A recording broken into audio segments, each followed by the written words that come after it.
November of year 4. Chris Jericho would like to get paid.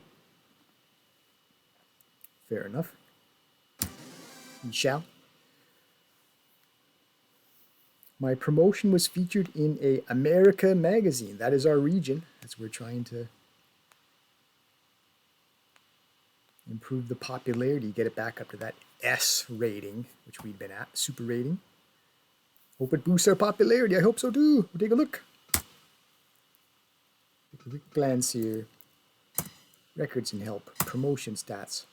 Popularity A, so we're still not quite at S, but you know, building block to getting back to that illustrious summit. Here's a bit of foreshadowing. Wrestlers, if you look at on the right side, under details. Wrestlers 31 of 32. It's a good chance we fill up that roster with one more signee this month. We will get to that. Before we get to that, let's just quickly pay off Chris Jericho, who understandably would like a little bit more money. Interesting. Trust of C, if you notice in the bottom right. So I'd like to see that improve. And he is a Canadian legend. He's been world champion. I think I can stand to give him some cashish. All right, here we go. Since it's C trust and I would like to see it improve before the year's over, that's at all possible, let's just give him all the money that we can for one raise. He's on the doorstep to $4,000 per month in salary. Let's make him on the doorstep to $6,000 a month. From $3,900 to $5,900. Incidentally, my height is over 5'9". So why shouldn't Jericho get over $5,900? Here you go.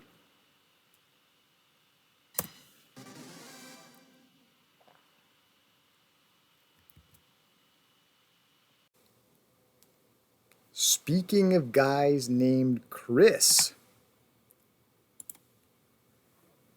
you might notice the 1P next to Christian, meaning he plans to lose on purpose.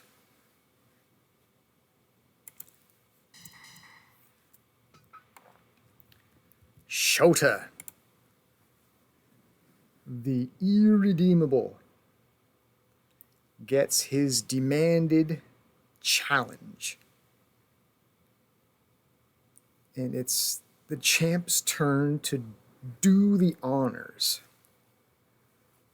Because although Christian is Canadian, Shota got effed in the Mexico Miguel bargain, while the other juniors got something for their trouble.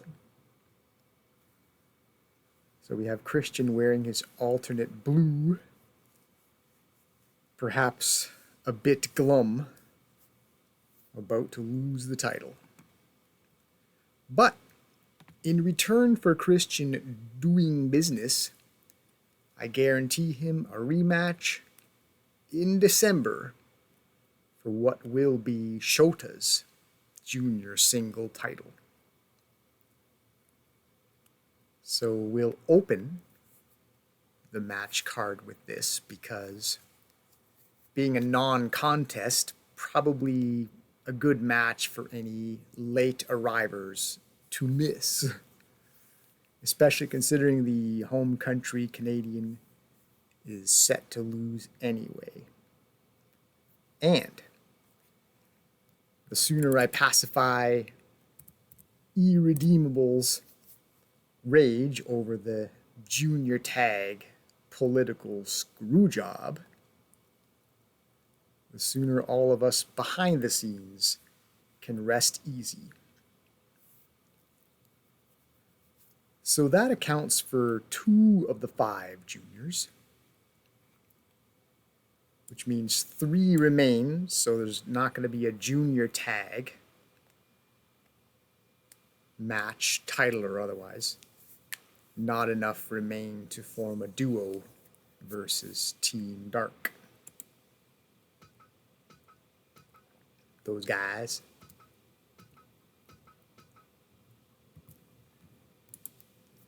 So, doing what with remaining juniors? So Miguel, Mexico Miguel there is sitting out. He's kind of the odd man out among the juniors here. But the match we will make, match 2,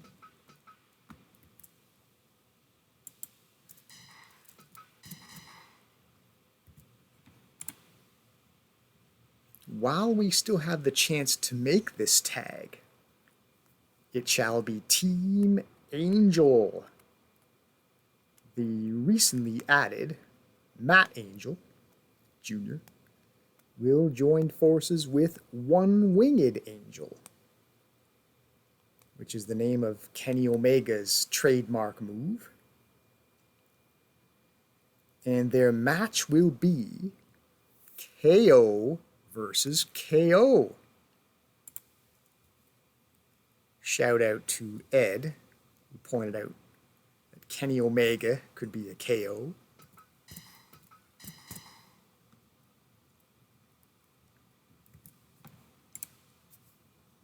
KO versus KO, so it's Kenny Omega against Kevin Owens, along with KO's own fitting junior partner,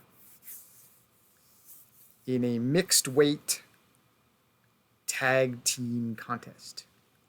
Mixed weight class. Heavy junior versus heavy junior.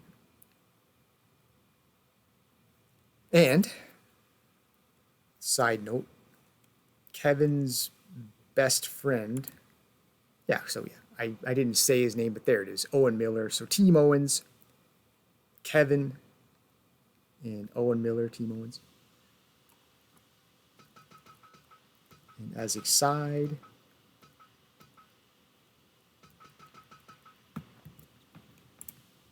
we've already mentioned, Kevin's best friend from Team Best Friend, Chris Jericho, recently pay raised, as we saw. He will sit on all that extra money while he sits out and rests up for the December event, at which he has called out the Canadian Sensation.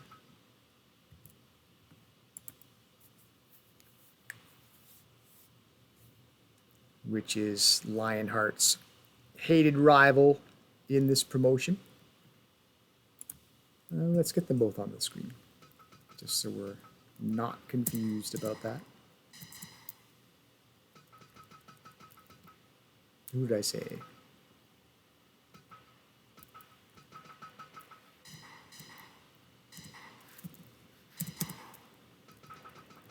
would be Jericho. There we go. That's a match that's already been scheduled for the December event. Lionheart's hated rival in this promotion, the Canadian Sensation. And they will fight in a landmine death match at Christmas Bloodbath version 2.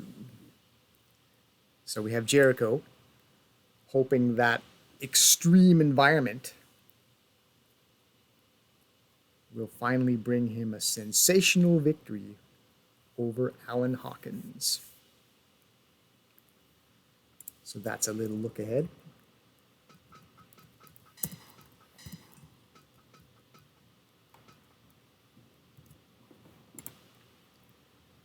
Match 3, the 3-on-3. How did this come to be?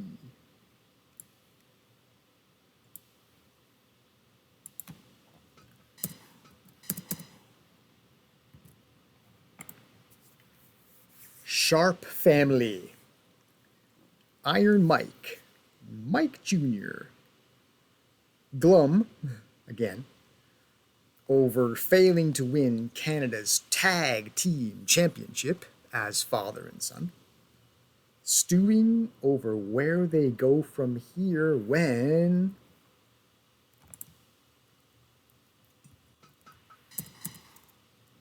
in comes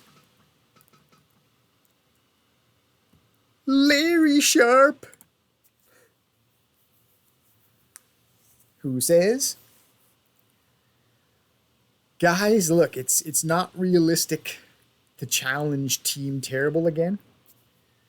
You could try a dozen times and fail.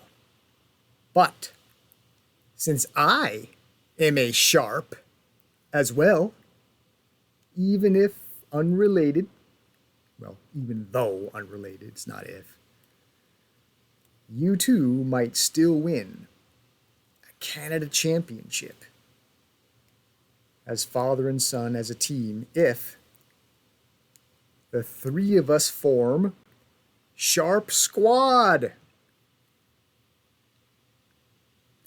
So, as we examine the profile of Larry,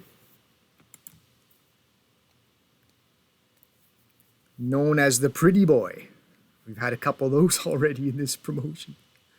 We go unofficially by that name, so you can see there he's from the United States. 264 pounds, so he's a big guy. As we're heading down the center column here. Finishing move is the pile driver. Always dangerous. Look forward to seeing that.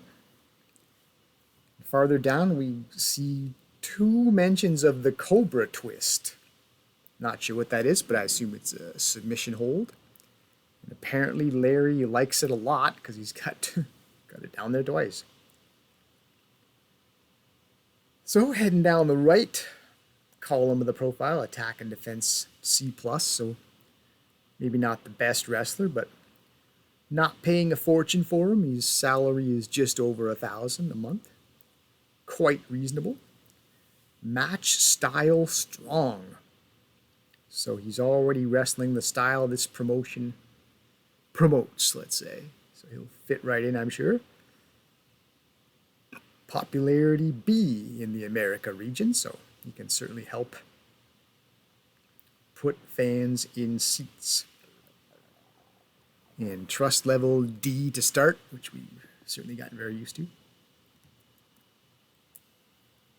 So, who is this guy a little bit, you might be wondering? Apparently, Larry Sharpe grew up in Ireland. So, to my knowledge, this might be the first Irishman who's been in the Canada wrestling promotion here. So, from Ireland, a place called Castle Island. Some of you might know where that is. And he does have a bit of a history already in Canadian wrestling. Apparently, he wrestled for Stampede. And he was international tag team champion. So, we've placed him in the Canada Red stable, as you can see in the top right. Along with Big Mike Wilhockfield. Not that he's Canadian, of course, but he's dressed in the flag colors, red and white, so an honorary Canadian. Speaking of stables, Edge, we're still looking at the top right. The Rated R Superstar has officially been added to Sharpshooter Syndicate. So he might participate in future title teams.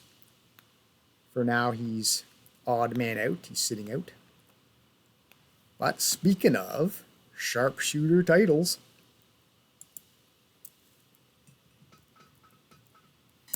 so now that the Sharpe family has agreed to make it a Team Sharpe in a broader sense. Different color selections for Larry. Oh, he could wear the green for being from Ireland. Hey, yeah. If we ever have an excuse to do that, he could tag with Matt Gibson. Ace Matt Gibson wears green. He can do that. But for now, he'll wear his alternate black. So that he's dressed accordingly to teaming with the Sharp family, father and son. And they will be facing the just mentioned Sharpshooter Syndicate for the 6-Tag Championship. The Hitman, the Canadian sensation, and Blue Hair finally hoisted these titles. First time, haven't been around for a long time.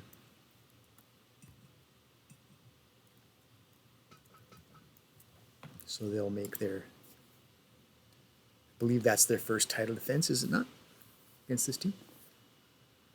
All right. We mentioned Ace Matt Gibson. Let's get to that. Just so happens to be match 4.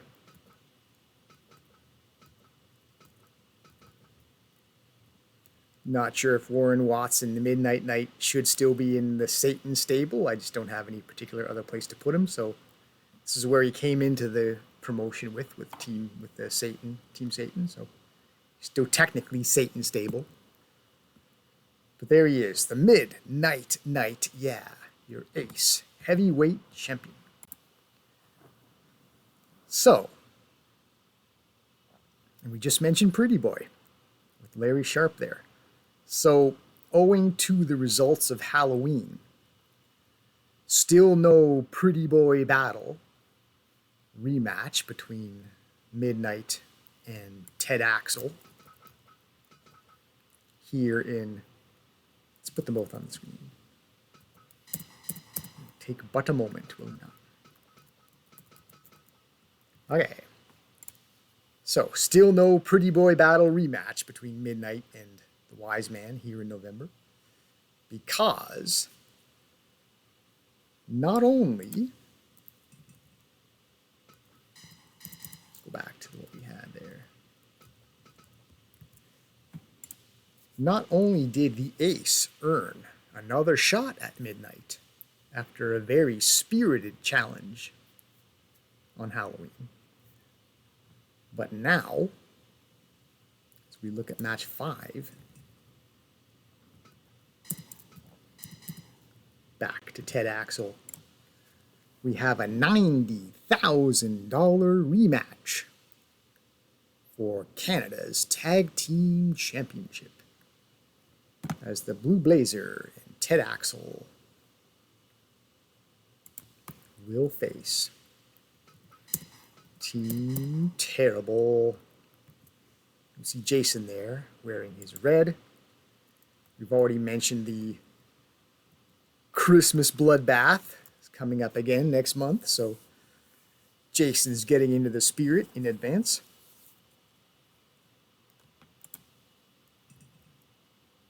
And so, speaking of Halloween results, now that the $90,000 team is Dramatic Fight Wrestling Tag Champions, they're now the $90,000 champions. To the chagrin of former champs, Team Satan. There's the foot soldier. There's the general. Team Satan vows this isn't over. This business of the $90,000 team having taken their titles. For the time being, the Blue Duo, inspired to challenge Terrible anew for what is now the 3rd time. 3rd time's the charm, as they ride their momentum to try to unify the heavy tag titles, DFW and CWP, and become the $90,000 double champions, right?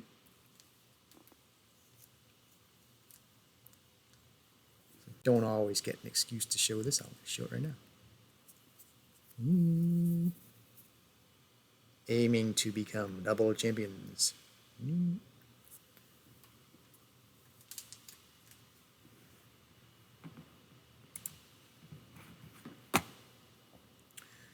And they are not the only ones trying to become double champion. If you remember, this match was forecast last episode.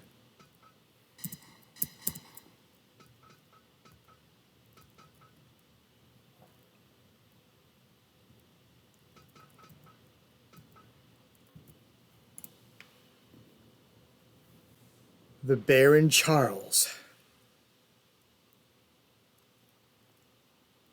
issued a challenge for Canada's heavyweight championship against Wolf Hockfield.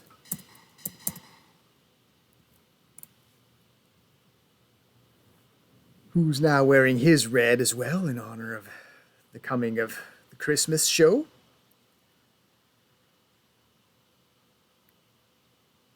So the Baron Charles now aims to become a double champion as well. Trying to be the first to unify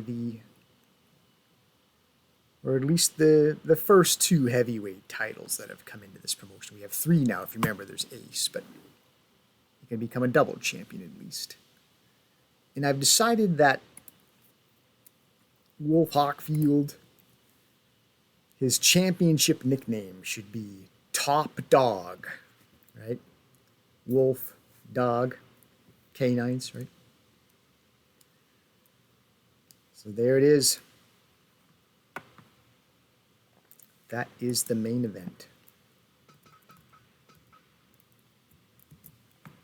Side note, and it's about as big of a side note as you can think of. Big Titan. Having lost in 6 tag in October, he will take November off to reassess where he's at and will be ringside, front row, to witness the clash between Baron and Wolf for the title he recently himself held, Canada's Heavyweight Championship.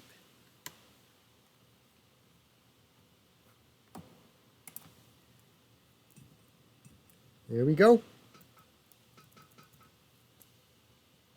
Confirm. So one more piece of business before we get to the wrestling. Actual matches. Promotion stats. If we look roughly the middle of the screen there, you can see we now have a full roster of 32 wrestlers out of a 32 capacity that our gym size currently holds. You can get more than 32, but you have to invest. I think at this point a gym for us would be like $1 million to make it any bigger. We could look. But I don't plan to do that. I now have all the wrestlers I've planned to eventually include in the promotion. So the joint is full as far as I'm concerned. For fun, let's look. Management, training center, yeah. So you can see at the top there it's highlighted. If we were to expand the gym to make room for more wrestlers, it would cost us a cool $1 million. Which we could afford, but it's a lot of money considering we don't plan to add anybody new, so we're not anticipating that, but it's kind of a fun fact. That's what it would take to make the place even bigger. I think I'd sooner wait for someone else to walk before adding anyone new, but anyway, that's it. Let's get to wrestling.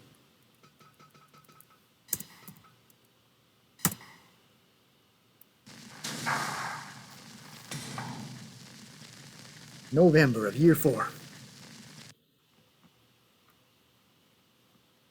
Oh, look at the attendance in the top right. That's cool.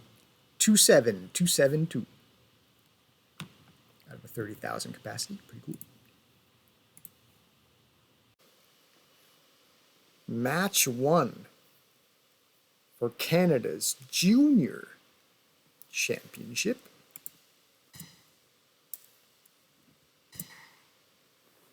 singles division. The friendship is over. Team Golden Black is no more, as the irredeemable Shota demands justice for Christian having basically left him high and dry, turning over the Junior Tag Team Championship to Team Dark. And now the fee has come due, so to speak. It's time to pay the bill for that, as your Canadian Junior Champion Christian will turn over the singles championship to Shota. At least that's what the plan is. We shall see. This is mostly about me, the manager, mollifying an angry man. As we saw the fire breath. I mean, Christian's agreed to lay down, but he didn't agree to suffer like first-degree burns in the process, so he does avoid the fire breath. It's like, come on, man. I know you're pissed, but just, you don't have to try to kill me. I mean, Shota's not making this a quick roll-up. He's getting some satisfaction for his trouble.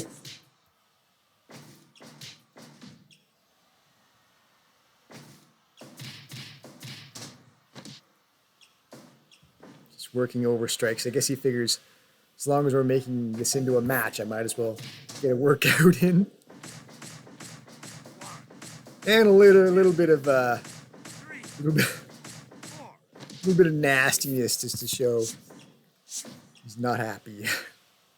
Is Shota ever really happy though?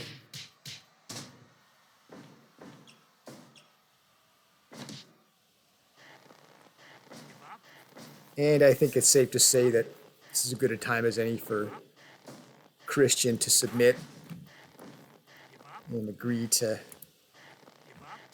call off this fiasco. 3 minutes. So confirmation of what was always to be but a formality.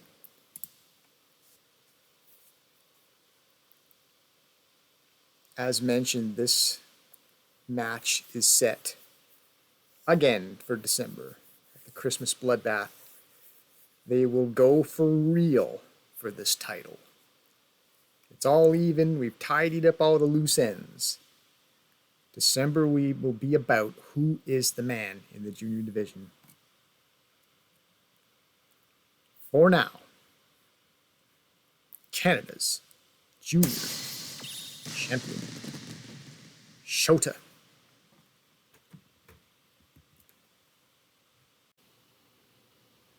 Match 2, a 2-on-2, KO versus KO. The Kenny Omega team, the Kevin Owens team. Not necessarily for any title implications, but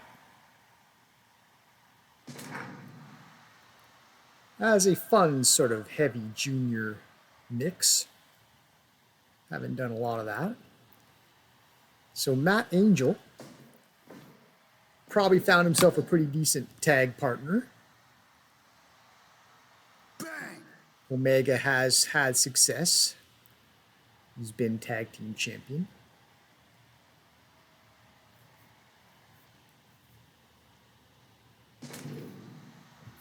Matt Angel's debut was for a tag team championship. He didn't win, but maybe he can pick up some pointers from a man who knows a thing or two about being successful in tag.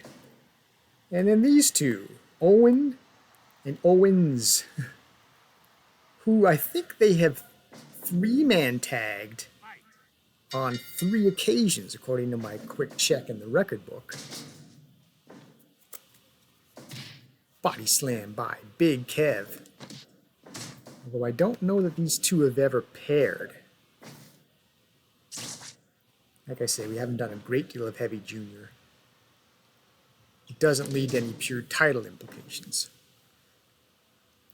If anything, you'd fight for the heavy tag team championship, and one of them is junior. It doesn't really work. So, Omega returns the favor eventually with the body slam, and Kevin Owens finds himself spilled out of the ring, but then he returns the favor back on the ring casting, and he's appealing to the Canadian crowd. Guess he figures it's worth trying to fight for some popularity here because this is these two men are Canadian, so trying to sway the crowd one way or the other, perhaps, is Kevin. And now the sole U.S. member of this four-way, this four-man. Type B, putting on that big man strength.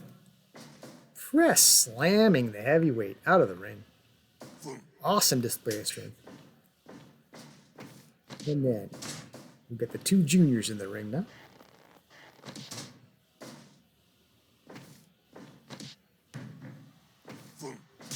Matt Angel had a taste of Big Man Complex. What was it, last event? Owen Miller, of course, part of the junior tag champions. Team Dark. And he's bullying the newcomer. That clothesline.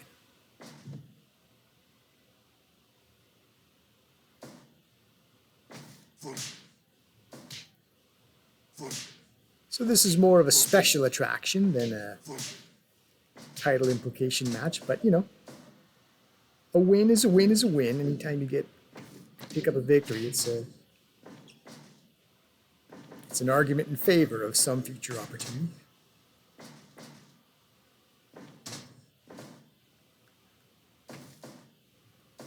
Who knows? Maybe some title consideration comes down between you and someone else, and you just happen to win whatever kind of match you were in. So it's like, yeah, okay.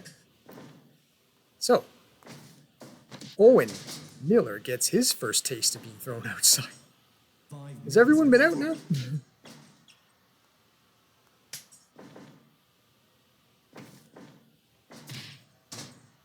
I should know, but just I'm trying to do color at the same time. Vertical suplex as Heavy exploits Junior there.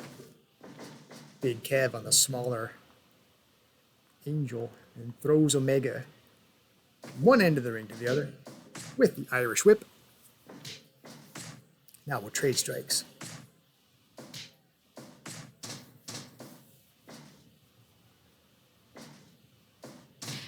Boot to the back.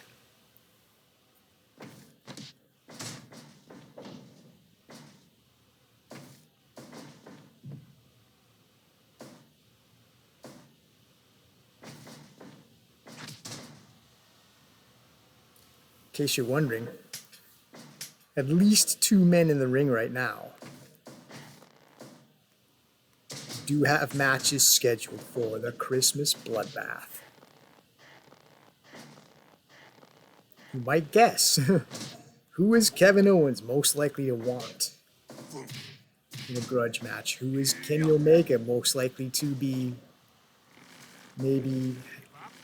come after for a grudge match? Those are the clues. All should make sense over the fullness of time. So team up there by the Angels. The Blue Angels, isn't that a pilot, like an airplane pilot group, like a showmanship group? Anyway, the awesome strength on display again by Type B, throwing Matt Angel around, but now it's his turn to be overwhelmed by an actual heavyweight.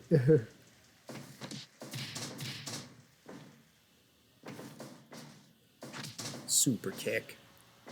As Omega weathering the storm. Now he's going to slingshot from the apron. Drop kick. Missile from the top rope. There's that double arm pile driver. We've seen that already earlier in the match. It looks horrific every time. Someone's going to die out there.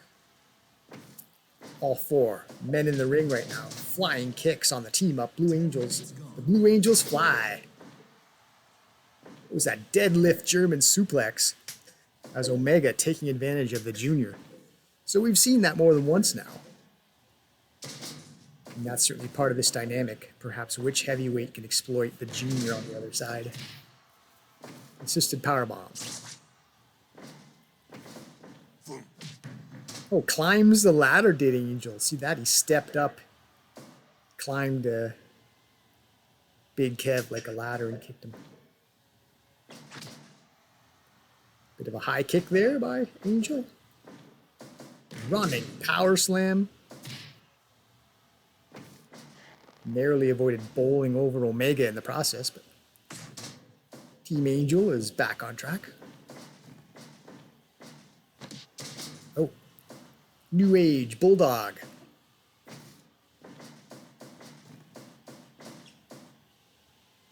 Baseball slide under the legs, the agility. So yeah, who has the advantage out of the heavyweights? Is it the size of Kevin Owens or is it the agility of Omega? Who do you like? Leave in the comments. Who's your preferred KO? Kevin Owens, Kenny Omega. Two very different choices. Rotating, sit down, power bomb. Very impressive. And not the legal combination and amidst the chaos. Big man complex exploits. Drops a couple elbows. You can't escape. But he can't escape the fireman's carry slam. As Omega gets a hold of him. Back to the Bulldog.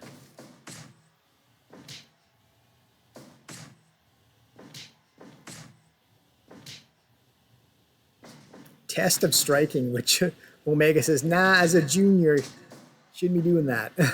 Don't engage in a fair fight with a heavyweight. Try telling Owen Miller, though he's only a junior. If you've ever seen him wrestle, you know he doesn't fight like it. He is known as Big Man Complex for a reason. And now, a big vertical suplex lands him out of the ring. And now we've paired off Heavy Junior. We're going to get a German suplex out of the ring, rolling top rope senton inside the ring. Frog splash there. Leg hook, brain buster out there. Back suplex over there. Boot to the back over there. A little bit hard to keep track of the action. Omega gets run into the guard wall. Big man exploits Angel's vulnerability there while applying a submission hold. Sophisticated striking combination, flurry of kicks. And then Angel gets the other Angel in there as they seek to get a 2-on-1 advantage. Type B, weathering the storm, gets tagged out to switch the advantage back to Team Owens. Body slam, and then he's going to do the Vader bomb off the... All that weight of that junior is crashing down. It's a miracle if there's anything left of Omega. Oh, Kevin Owens looked like he might have been using the... Oh. The things got disrupted there. It looked like Owens was thinking of flying over the top rope. Off the momentum. Crazy action right now. 2-on-2 as they... Not sure which to call. I know they're both very spirited engagements going on. Pretty wild, entertaining affair for this match. Considering there's not necessarily a championship opportunity awaiting the winner. Golden Trigger! These boys is fighting as though there is something to be had. Golden Trigger.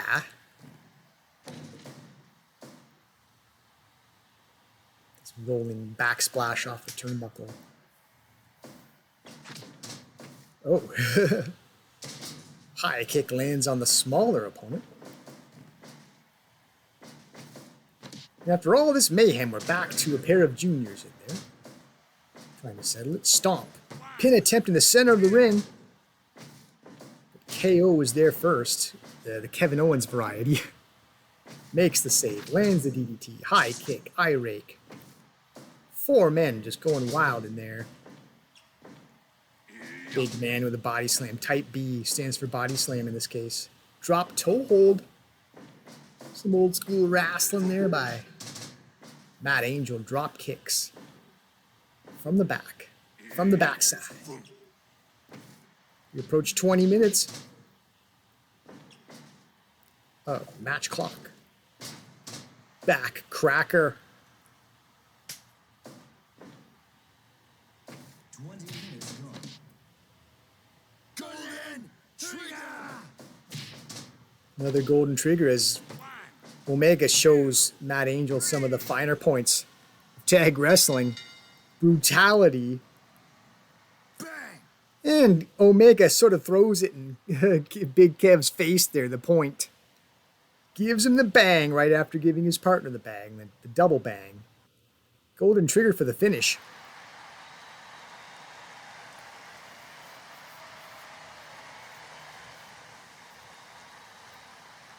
And why not have a double team, a 2 against 1 maneuver result in a finish?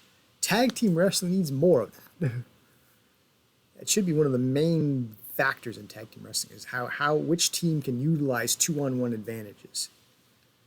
We saw it there, and we saw a heck of a match. 97% match evaluation to validate it. Good show, boys.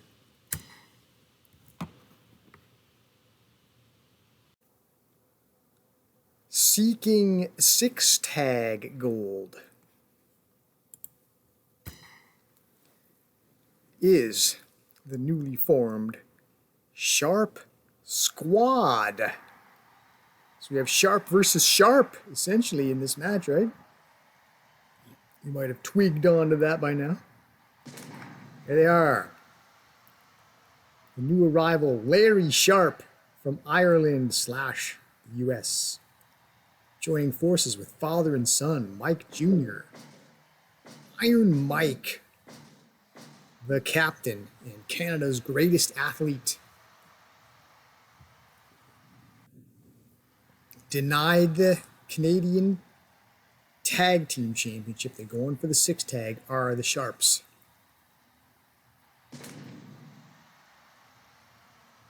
But they have Sharpshooter Syndicate to contend with.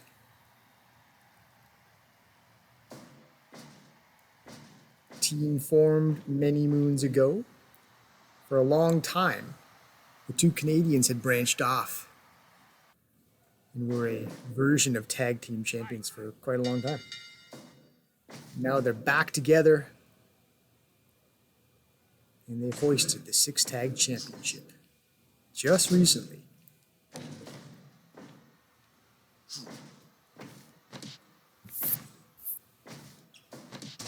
As we have a bit of an old school matchup here.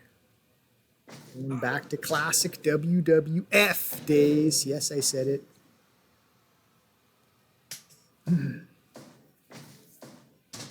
Iron Mike, Hitman.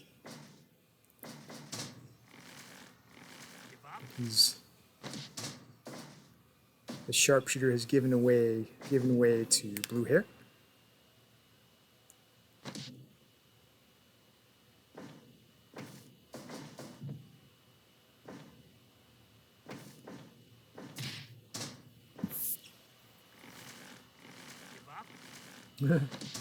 Ancient camera work panning all the way over to the Sharp corner to see if anyone was going to make the long trek to the other corner just to save someone early in the match. Anyway, team up father and son on the vertical suplex out of the ring.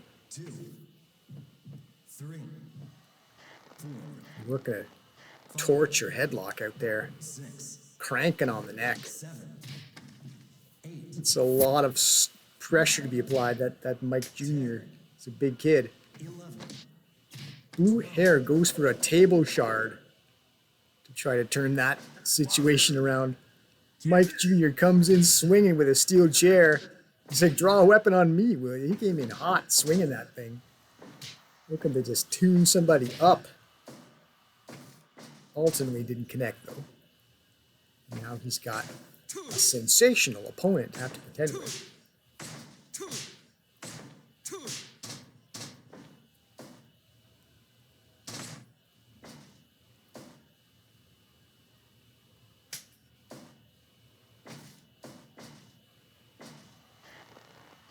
a bit early in the day for me to be yawning. If you noticed that. You're probably following the action, not staring at my dumb face, but yes, I did yawn. 6 p.m. right where I am right now.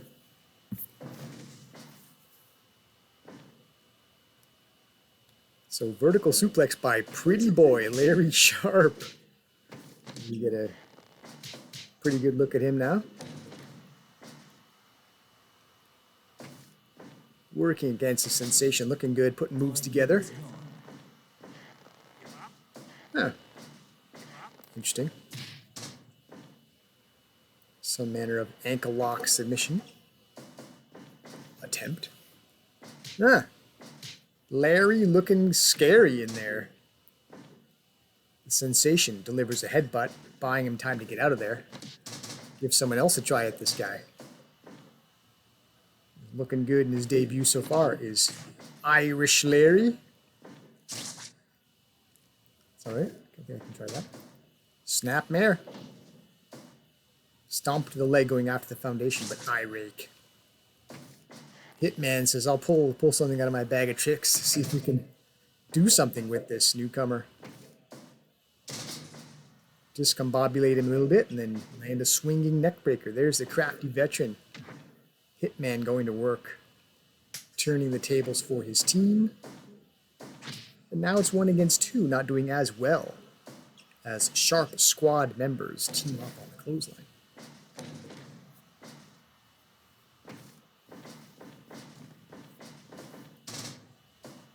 Arm drag, takedown off the Irish whip.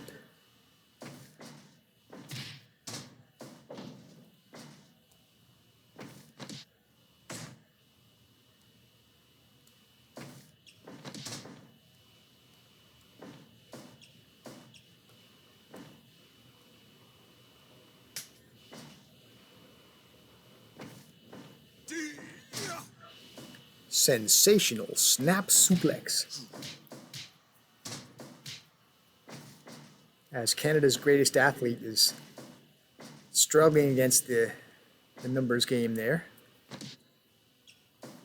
Ultimately emerges intact.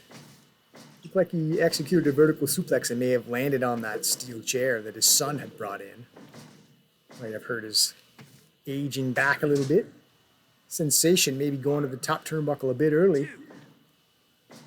Mike Sr., being a senior, thinks better about flying off the turnbuckle. Gingerly steps down instead. Probably a smart plan. Don't risk those old bones. I am Mike. Tags in Sonny Boy, who immediately gets clapped into an abdominal stretch, but Papa is looking out for his boy. Makes the save before exiting to the apron.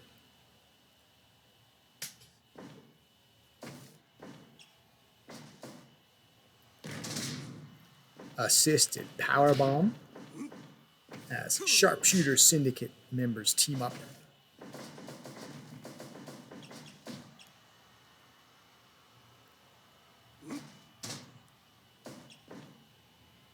Goes for a shoot takedown. Mike Jr. no be there. Back suplex though.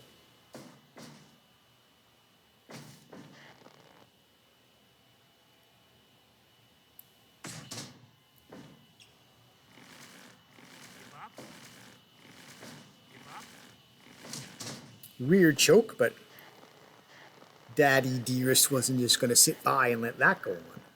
He was punishing Blue Hair for doing that to his son.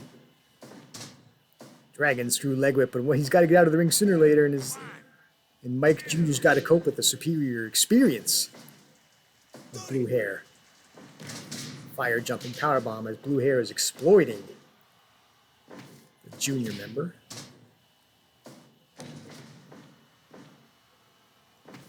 Not junior by weight class, but like junior by, age and seniority, perhaps.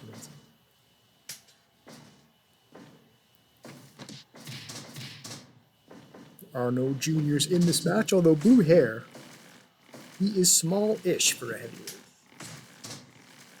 One of those guys is kind of bordering on junior.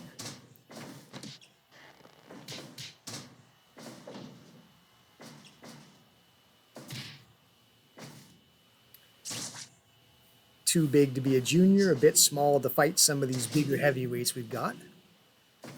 So a bit betwixt and between for Blue Hair for his career here in Canada, but you know, I think he's made the most of it. He's been a champion more than once. And now team up on the vertical suplex out of the ring. Vertical suplex out of the ring. Turnabout is fair play, and the Iron Mike is just cleaning house, tossing members of Sharpshooter Syndicate out of the ring. Having taken out the trash, so to speak, he goes and gets tagged out. Dragon screw leg whip. He shouldn't have that done to him at this age. It's not safe.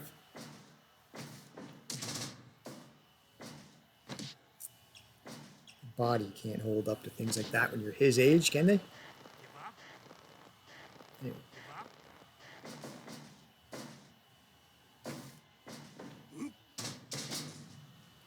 Dragon screw leg whip again.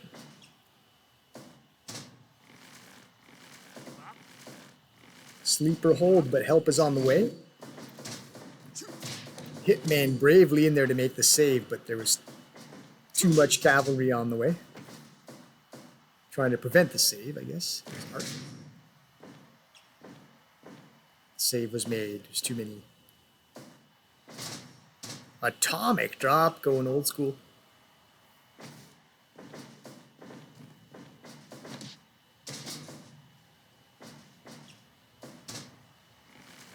So figure four leg lock. I was kind of hoping for a figure four leg lock. I was hoping for the sharpshooter. Let's put it that way. I might actually articulate myself properly.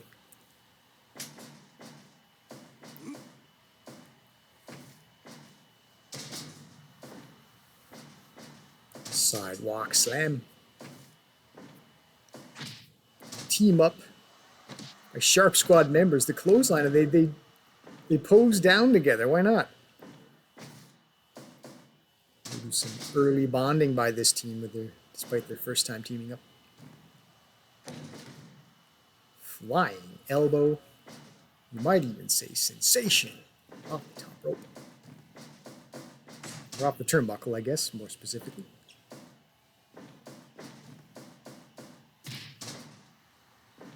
It's one of those physics defying knees to the midsection, causing someone to fall in a sort of an opposite way. Anyway, we had a full Nelson there.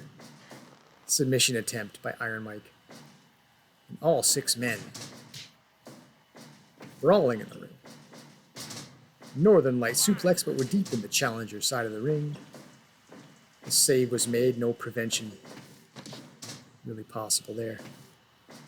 And some outright cheating there as father and son team up. 2.9! That close! I say cheating because, you know, the guy from the apron just climbed in. Wasn't tagged in. Go back and watch the footage. I do believe Mike Jr. did not tag in. You can't just come in because you feel like it.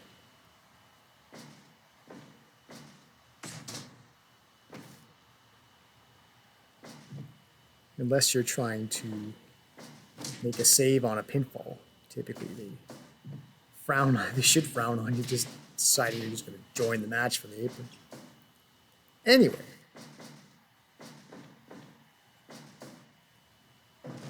Reversal on the vertical suplex out of the ring. And now bad part of town is the Hitman. As members of Sharp Squad go to work on him. Just got his ass kicked with a 2-on-1. Larry's in there with a table shard trying to whack people. It's too much chaos though. Sensation gets confused a little bit there with all the men running around. Missing on the Superfly. Wild action. I had thoroughly lost track of who was legal. Who the legal combination was. Oh, father and son are going to team up. One Irish whips the other. Running, clothesline, squash, clothesline in the turnbuckle. Reverse atomic drop though as the Hitman escapes.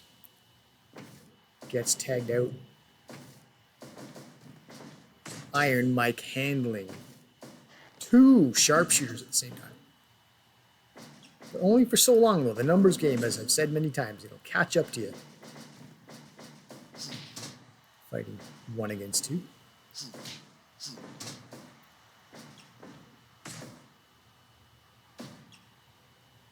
So we've seen a 2.9. The challengers have been that close. Vertical suplex out of the ring again. Seen plenty of that. Side Irish leg sweep there, if you saw Larry out there. All 6 men fighting out on the floor. Hitman goes running into the guard wall. Father and son team up. Back suplex. Now, crazy. Wild, crazy action. For the 6 tag championship. And Iron Mike didn't mind posing down a little bit there. Take a bit of time out to celebrate.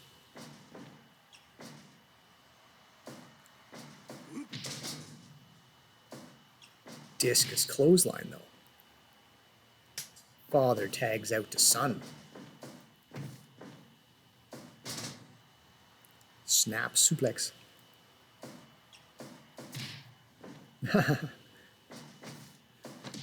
Iron Mike wasn't content to simply leave. He picks the man up before he leaves. Anyway, airplane spin. This late in the match, you'd almost expect a submission. How much do these guys have in the tank? But I believe it would be the first ever airplane spin submission in this promotion. I don't think we've ever seen that. We've seen it attempted. It just doesn't seem meant to be.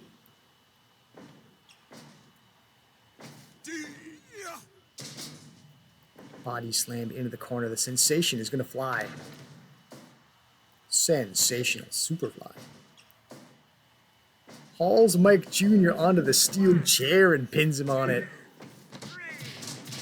Larry is there, but not in time.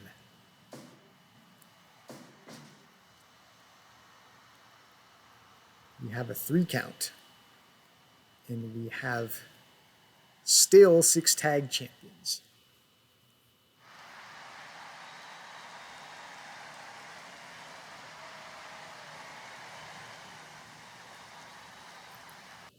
%98 match evaluation. So these guys decided that they saw the previous match and thought, let's just go 1 step above, shall we? 1 extra % on the evaluation. So if I seem at all disappointed, it's only because, you know, I was kind of rooting for Iron Mike, especially to see if he could get his first championship in this promotion. Crafty old veteran, but not meant to be. Sharpshooter Syndicate is one of the better stables, I think, that we've had around here in the Canada Wrestling promotion. So they'll keep the belts. Maybe next time for Sharp Squad.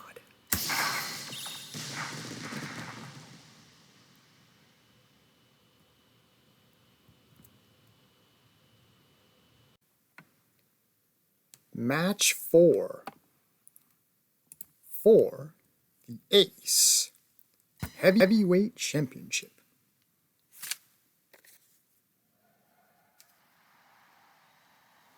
Speaking of Ace, Matt Gibson.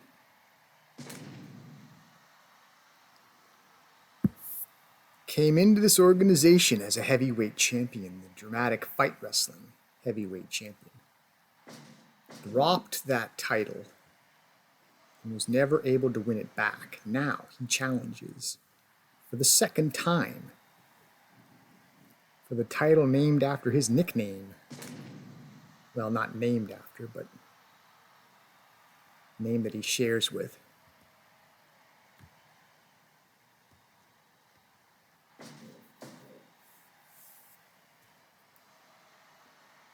He'll challenge the Midnight Knight for the 2nd time for the Ace Heavyweight Championship.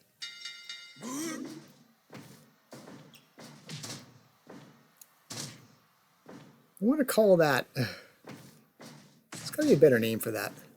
That clothesline. I want to call it like a rodeo clothesline. Not sure why. Anyway. Still workshopping it. The knight hangs onto the ropes, rotates out of there, regroups. That time he's trapped.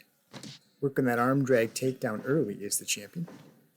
It's a good early action move. It's easy to get off. Not too damaging, but it's like a jab. It's a good introductory move. Wins the test of strength. That knightly strength. Back to the arm drag is keeping the ace off balance. And maybe he was too imbalanced to properly execute the vertical suplex as it is reversed.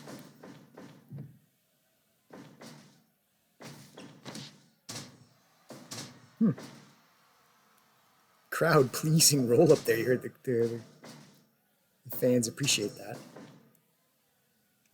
So each man has tried for an oddly early pin attempt, not likely to succeed. But hey, who knows? I guess it's worth a try. If you catch them by surprise, maybe you can make it an early night. Get out of there, beat the traffic.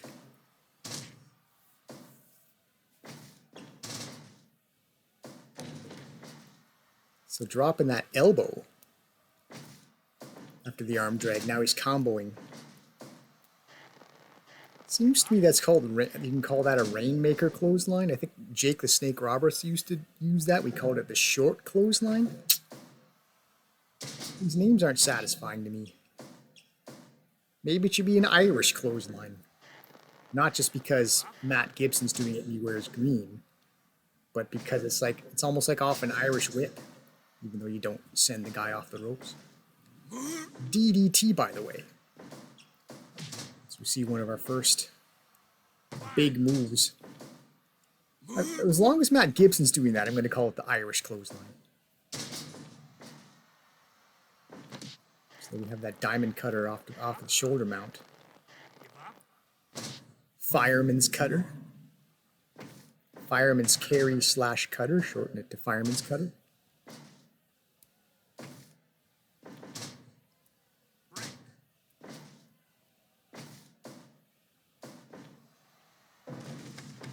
Vertical suplex out of the ring. The Midnight Knight has won both of these vertical suplex contests. It's favoring him.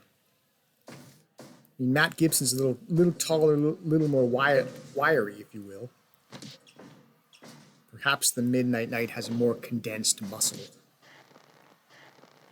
There's the one-man gang forward faceplant thing.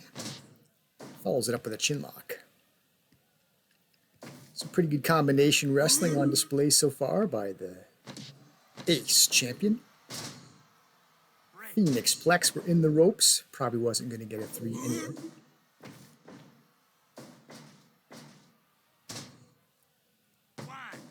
If nothing else, I guess the impact will do some damage. And the Ace gets out of there just in time to avoid that squash clothesline. Fireman's drop, though.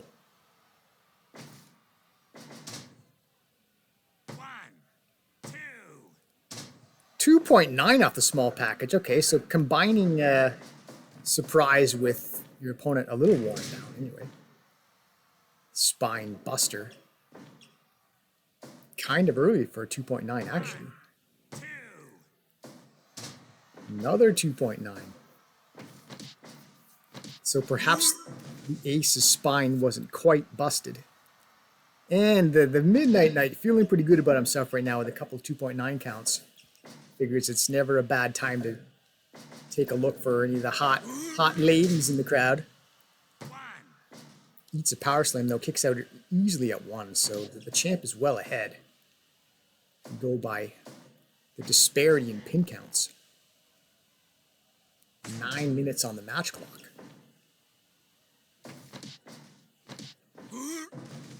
The fireman drop.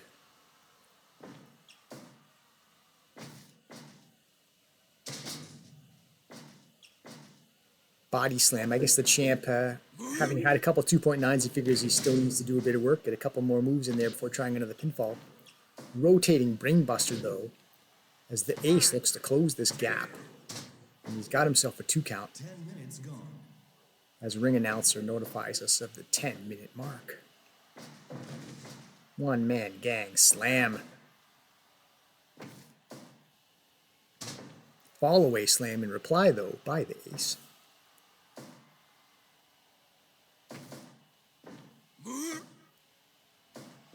There's that rotating power bomb. We're tied up in the ropes. That's a sign that the ace is feeling it because he goes for one of his finisher moves. There's that fireman's cutter again, however. 2.9. I guess it's been a while since the last 2.9, so maybe the ace has had some time to recover. Still no finish for the champion. Well, there's one of those. What would that be? A full Nelson suplex? Full Nelson? Yeah, sure.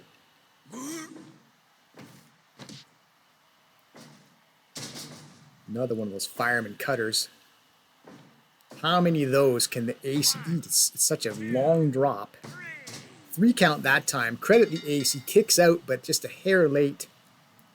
Just ate too many of those face-planting moves. Diamond Dallas Page would be proud.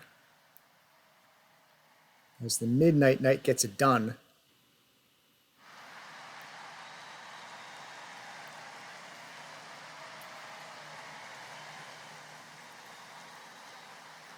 Series of near falls by the champion, and it was looking for a while there like it was the champ all the way. Once we got a look at how far they were in their pin counts, it was 2.9 versus 1 at one time for the champion. So, I mean, the ace got himself up to 2, and he was in the match, and he made it interesting, but I think it's safe to say the Midnight Knight is firmly champion now. And if we see another title defense by the Knight, it will probably be someone new. Still, Ace Heavyweight Champion, the Midnight Knight. Yeah.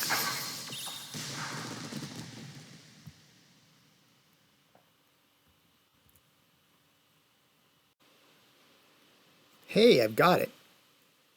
That move we just saw, the finisher, the Midnight Knight, should call that the Death Valley Cutter, right? I was calling it fireman's cutter, but the fireman's carry is more over one shoulder, because he was doing the fireman's drop earlier. He had the guy sort of over one shoulder and dropping him. Whereas you drape the guy over your shoulder, that could be the precursor to the Death Valley Driver. So why not the Death Valley Cutter for that into the Diamond Cutter? Anyway, Dramatic Fight Wrestling Tag Team Champions. The $90,000 team. Aiming to be double champions. But look who they're up against. Damn it. This is Team Terrible, who lose a match approximately once per year. It's about the frequency of their defeats. So they tend to win. And as we approach the Christmas bloodbath, they plan to go in to December as champions. Still, I'm sure. Anyway, pretty good idea. Blue Blazer comes out blazing with a couple drop kicks. One misses, though, as the Agile Bear gets out of the way, and then the second one was shrugged off. It's like the contact wasn't even made. Anyway, the guillotine choke as the Bear starts going to work on what he does well. Bear mare. But of course they were in the ropes for the submission, so look at that. Superhero strength on the Blue Blazer. Gets the better of the Bear. One of the few competitors, perhaps in all of wrestling, who could match strength with the Bear. Because as you know, superheroes, superhuman abilities, normal rules don't apply. So here we go. The Bear is handling both members of the $90,000 team, more or less. Now he finds himself in the guillotine choke. How about that?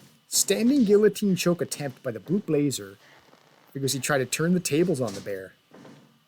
Tried to get him with his own finishing move. But the bear comes back with the arm trap choke and then shrugs off another drop kick and then dodges the second one. The bear is basically sending a message. Drop kicks don't work, boys. Either I know be there or you hit me and it's just like, nah, didn't hurt. So the bear scores the takedown, but the $50,000 man with the arm submission attempt. Now he's working on that arm some more. It's a good strategy there, I think, by the wise man. Wise strategy, you might say. Work on a limb. Try to pick a part of the bear, I guess, and do something with it. Meanwhile, like since then, he's been getting his ass kicked by Jason the Terrible. He's handled every phase so far. Finally, Axel breaks that momentum, and now he goes to work. Does that Teddy Twister.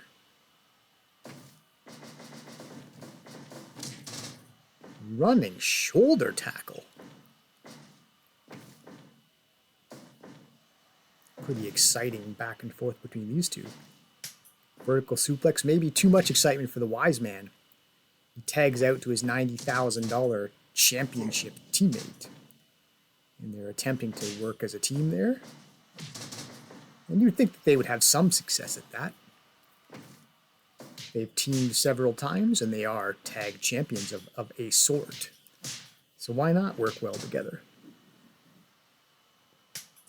Jason wins the test of striking, gets the bear in there. Bad news. Bad news bear. You're the Blue Blazer as you're getting worked over. There you go. The numbers game. The bear was waiting. Did you notice the bear was just sort of lurking and waiting for the right moment? And as soon as his animal handler buddy, Jason, started to get disadvantaged, the bear was in there with the charge. How about that for a charge takedown? But now the 2 against 1 is favoring the challengers. But the bear says, I'm not fazed by that nonsense. I'm a bear, damn it. Spills Axel out of the ring with the vertical suplex. Crazy action. Over 6 minutes. I'm feeling fatigued from calling it. Look at the stuff. Stuffing the takedown and going to the guillotine choke again. Clearly, the $90,000 team talked about this before the match because both members have attempted that standing guillotine against the bear. Maybe they figured the bear is so used to doing it to other people, maybe we'll take him by surprise. Maybe he doesn't know maybe he's not used to being trapped in it. Maybe we can catch him. I mean, why not? Why not try something different? Most strategies have failed when it comes to tackling. Team terrible. A lot of T words there. And the bear doesn't mind getting tagged out. And we'll get all 4 competitors in the ring. Not all 4 men, remember. The bear might be male, but he's a mammal, more specifically. Anyway, gut wrench suplex. Anyway, that was a long-winded way of saying yes. It is an actual bear, in case you're new. It's not a guy in a suit. So that standing backflip. Let's go for the pinning combination. Another gut wrench suplex.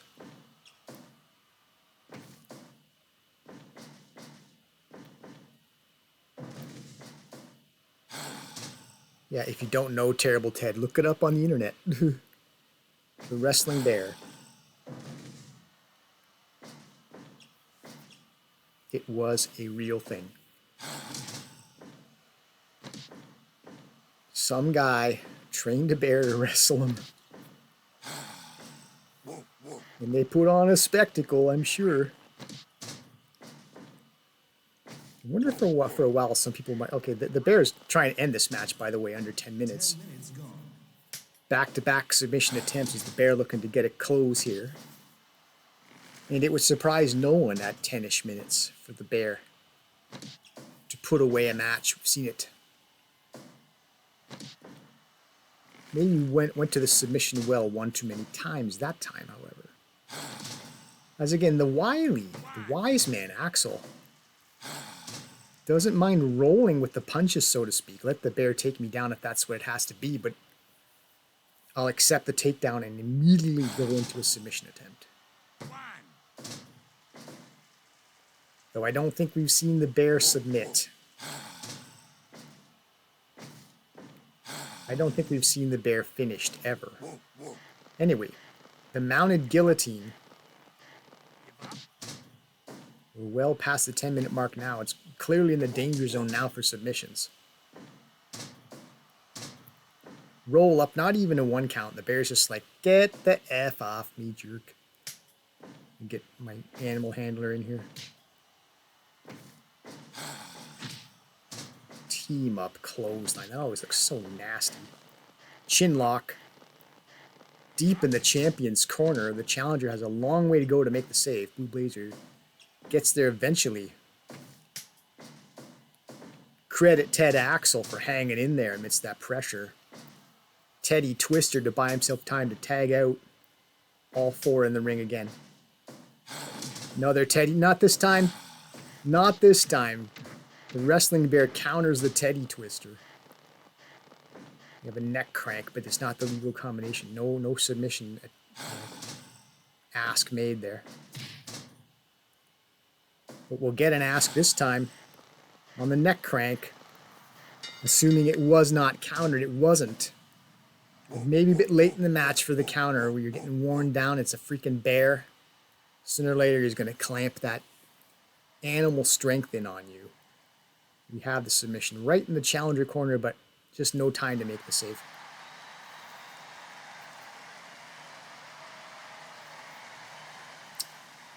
Well, I appreciate the effort, $90,000 team. They retain their own. This wasn't title for title, so they'll walk away with their own titles intact. This was for Canada's Tag Team Championship, but, you know, what more can be said? Always uphill against Team Terrible. Never any shame in falling prey. In a usual finish, Team Terrible retains Canada's Tag Team Championship.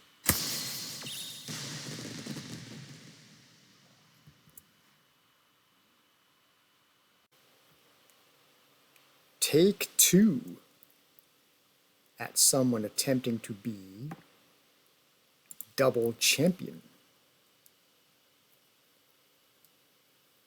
This time for the top prize of the promotion, Canada's Heavyweight Championship.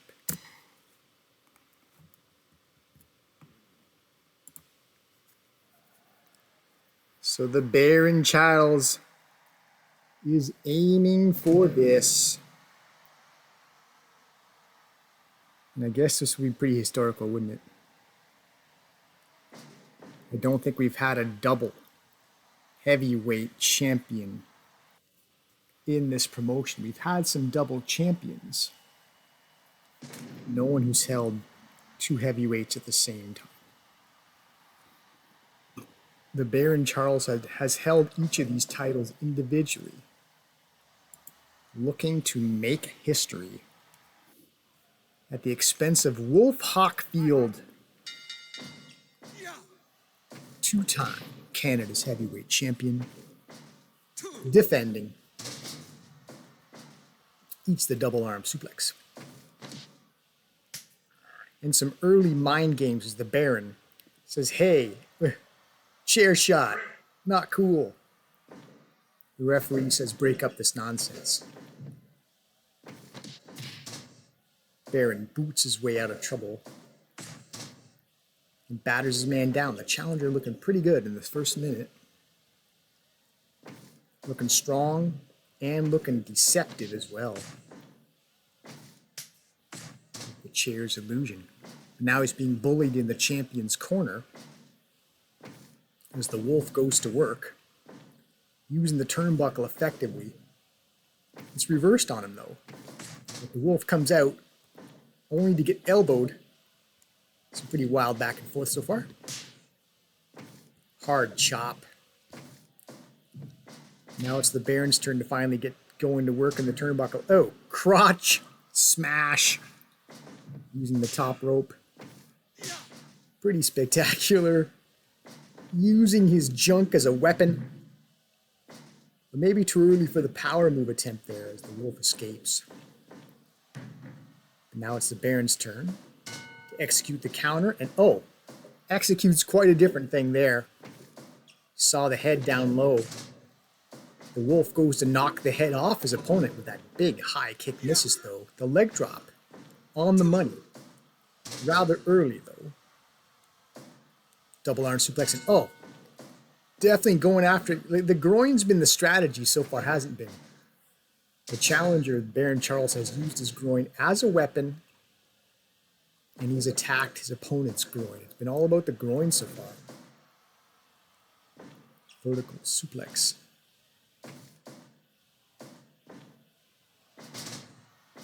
Forward pile driver.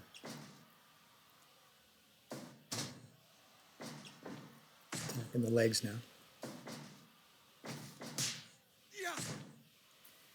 And we'll get into a test of striking.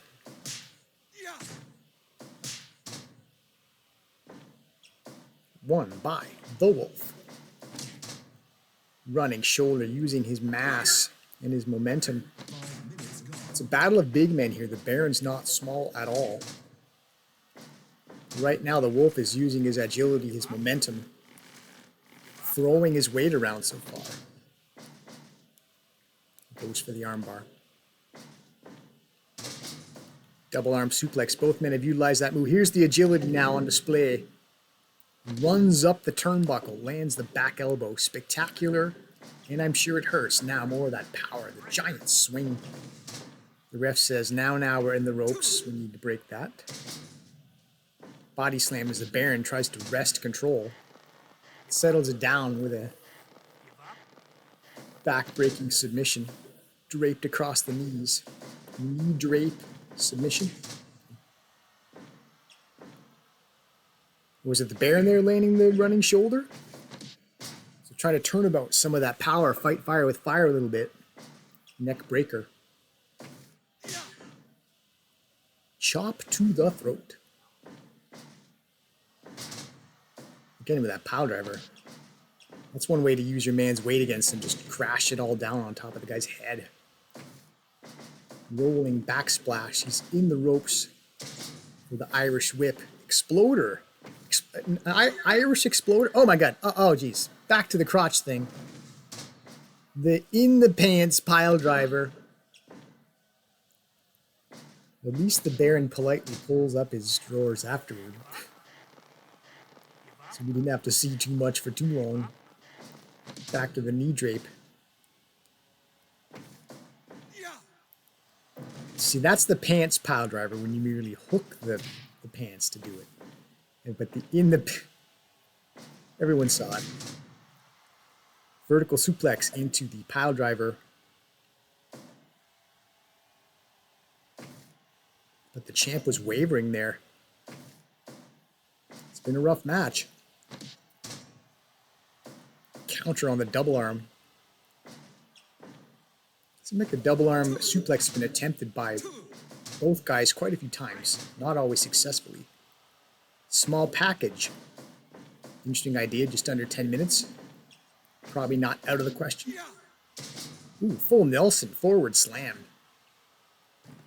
Turnbuckle, falling fist off the top.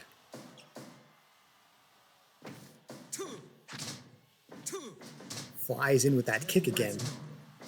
Probably want to get that toward the middle of the ring if he's going to win the title with it. Fire jumping powerbomb more toward the ring so we'll actually get a count. 2.9, that close to retaining his title. The Wolf was already dressed for Christmas month, December. He's wearing his red.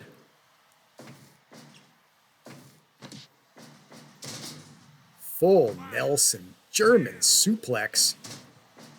Pretty spectacular move, another 2.9. And again, maybe both these guys should abandon the double arm suplex. It's been an avenue for your opponent to sort of wrest control. Another one of those. Full Nelson German suplexes. In the ropes, however, been too much of that by guys in this match. The Baron takes my cue and says, fine, we'll get this toward the middle of the ring if the CEO wants to see a clean finish. We might see one now, dead center of the ring. Sit down powerbomb. Getting it back toward the middle did not favor the challenger. It seemed like a good idea. Let's stop with this rope nonsense. But maybe dragging his man toward the ring allowed the Wolf to get his bearings, figured out what he wanted to do.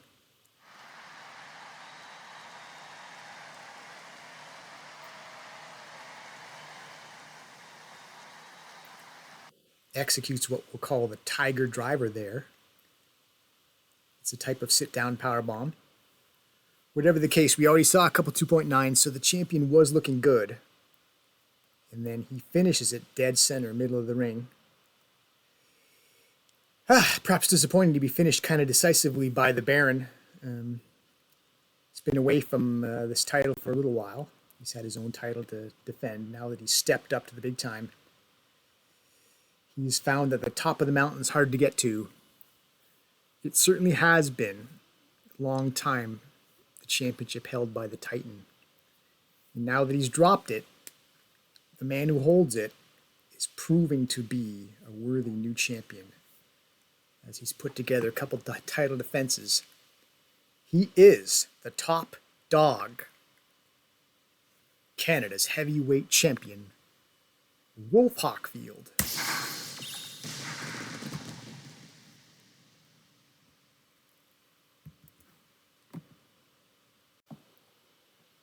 So that was the main event. Let's get a look at the financials. Great success.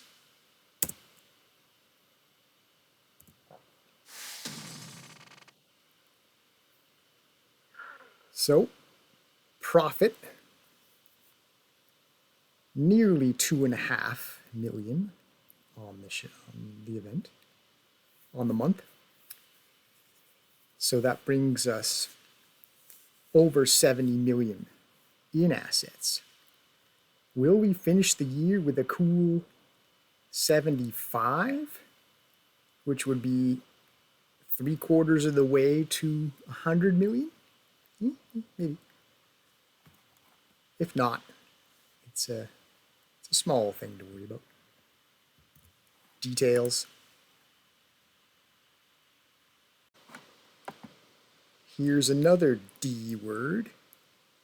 December. As we look ahead to the next and what is likely the final event of the promotion. Big Titan, who we said was there front row to watch the main event for Canada's heavyweight championship. Big Titan announces Wolf Hockfield,